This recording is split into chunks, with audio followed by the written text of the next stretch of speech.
하는 데서 오히려 성경은 우리에게 하나님 나라에 들어가려면 많은 환난을 겪어야 할 것이라고 말씀하고 있습니다.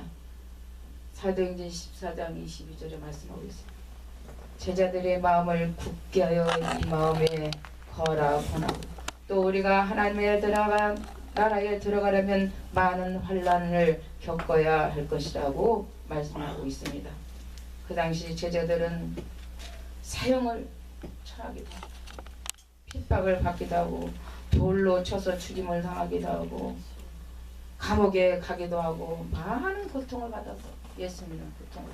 그래서 마지막까지 하나님이 강림하실 그날까지는 너희들은 길이 시련이 오고 고난이 온다 할지라도 너희들이 신앙생활은 이것을 꼭 명심하라.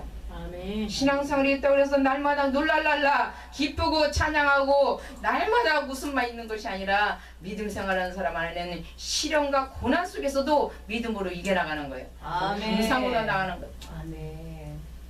신앙생활은 눈물도 있어요. 고통도 있어요. 웃음도 있어요. 때로는 여러 가지 핍박과 어려움 조숙거리도 당하기도 해요. 그러나 주님 앞에 올바로, 내가 하나님 앞에 사람 앞에 올바로 하면 주님이 책임져 주세요. 아멘. 끊임없이 이런 하나님이 신앙생활 안에 있어서 여러 가지 일들이 일어날 건데 끊임없이 까지 평탈이라고 생각하지 말아라. 고난과 역경이 있을 것이다. 이렇게 말씀하고 있습니다.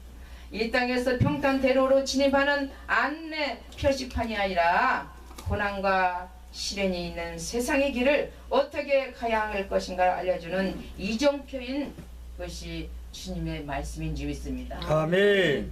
이정표를 우리 하나님께서 이미 주셨다. 내비게이션을 주셨어. 천국 가는 내비게이션. 성경을 통해서.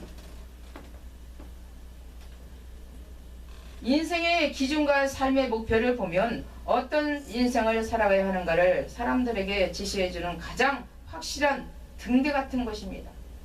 따라서 야고보는 이처럼 앞으로도 시련과 고난이 계속될 것을 전제하면서 이런 상황에 있는 신앙의 형제 자매들에게 그 길에서 갖춰야 할 각오와 태도를 권면하고 있는 것입니다.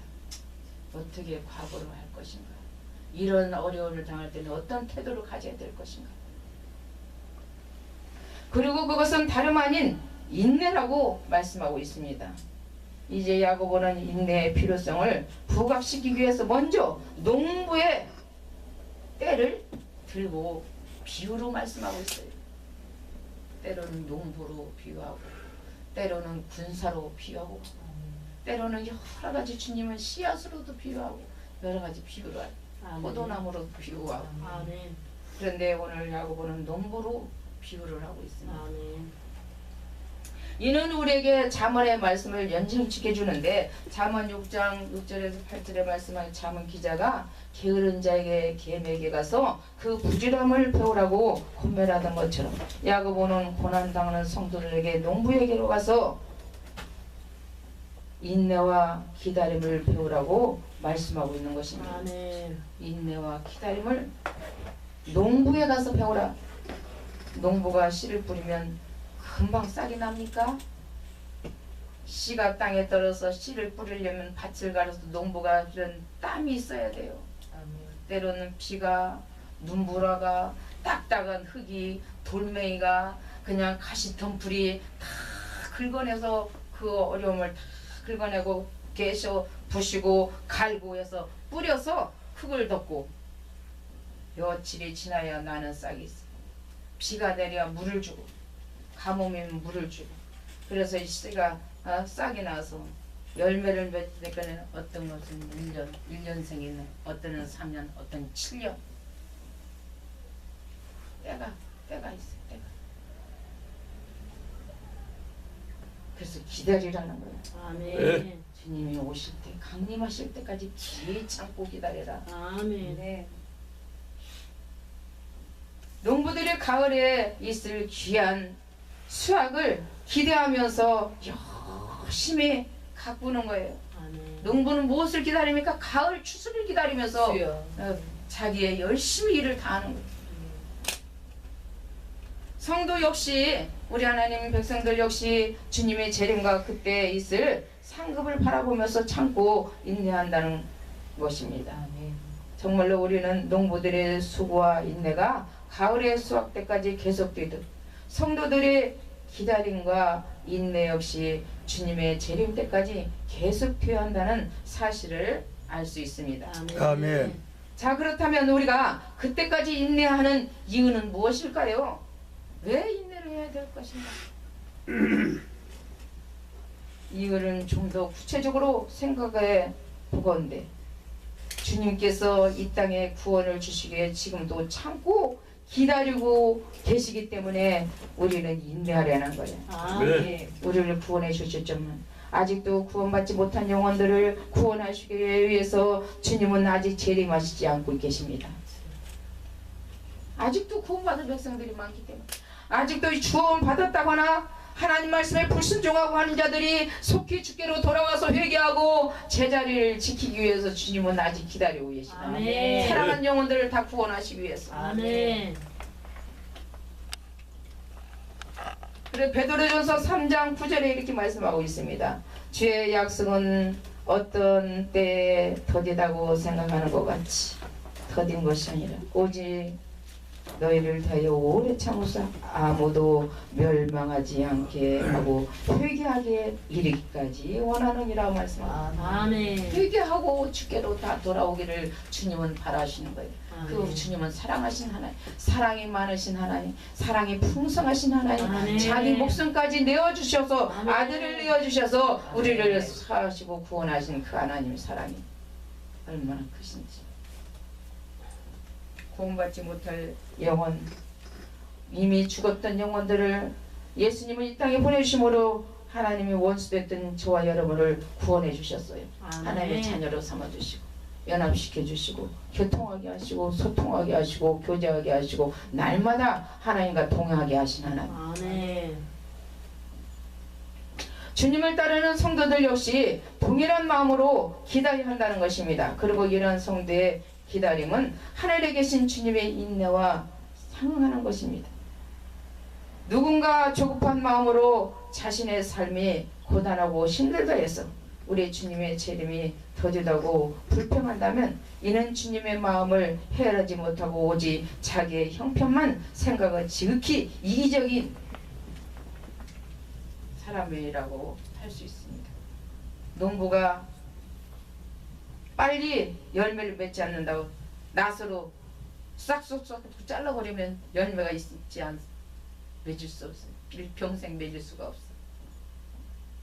자기 마음대로 빨리 걷어서 먹고 싶어. 그런데 이게 급하다고 그냥 다 잘라 뽑아버리고 그런다면 이 열매를 거둘 수가 없다. 그 때에 맞게 기다려야 돼. 아멘. 아멘. 거둘 수가 있다. 주님은 또 주님의 재림 때까지 인내하는 자만이 온전한 열매를 얻을 수가 있기 때문이라고 말하고 있습니다. 마가복음 13장 13절. 그리고 이는 앞서 제시된 농부를 통해서 쉽게 알 수가 있습니다. 또 너희가 내 이름을 인하여 모든 사람에게 미움을 받은 것이나 나중까지 견디는 자는 어떻게? 구원을 얻으리라고 말씀하셨습니다. 아멘. 믿는 자들에게 마지막 때까지 마지막 때는 내 이름으로 모든 사람에게 너희들이 미움을 받고 있느냐? 끝까지 나중까지 견뎌라 인내하라. 아멘. 그러면 아멘. 구원을 주님이 주신다는 거예요. 아멘. 농부들이 씨를 뿌리고 금방 열매가 맺지 않는다고 중간에 가서 다 이렇게 낫을 들어 휘둘른다면 그 곡식은 커녕 아무것도 얻지 못하게 되는 것처럼 성도들 역시 신앙을 지키기가 힘들다고 중간에 세상으로 돌아가고 중간에 끝까지 인내하지 못하고 기다림을 포기할 때 그 어떤 열매로 상급도 기대할 수 없는 것을 우리에게 비유로 말씀해 주세요. 우리는 어떤 것에도 불평할 것이 아니라 오직 주님의 마음으로 세상의 구원을 위해 기도하며 기다리는 넉넉함과 여유를 가지시는 여러분이 다 되시기 바랍니다. 아멘. 여유를 가져야 돼요. 아멘. 마음이 넓은 사람은 여유를 가져. 아멘. 하는 경험을 가진 사람은 여유를 가져. 아멘. 그냥 막 조급해하지 않아.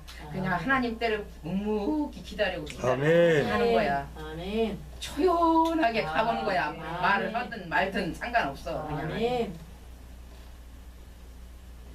이렇고 저렇고 말을 귀를 칠 필요 없어. 그냥 가는 거야. 그냥. 아멘. 주님 다시 올 때까지 인내와 수고로 받을 사명을 최선을 다해 행하시는 여러분 다 되시기 바랍니다. 아멘. 하늘의 상급을 바라보는 자는 이 땅의 고난을 믿음으로 참는 자가 되는 줄 믿습니다. 아멘. 8절에 보면 너희도 길이 참아 마음을 굳게 하라 말씀하고 있습니다. 즉 농부들도 아니 하나님을 알지 못하는 세상 사람들도 땅에서 나는 열매들을 바라보며 참고 인내하는데 하물며 하늘의 열매와 상급을 바라보는 성도들은 더욱 굳은 마음으로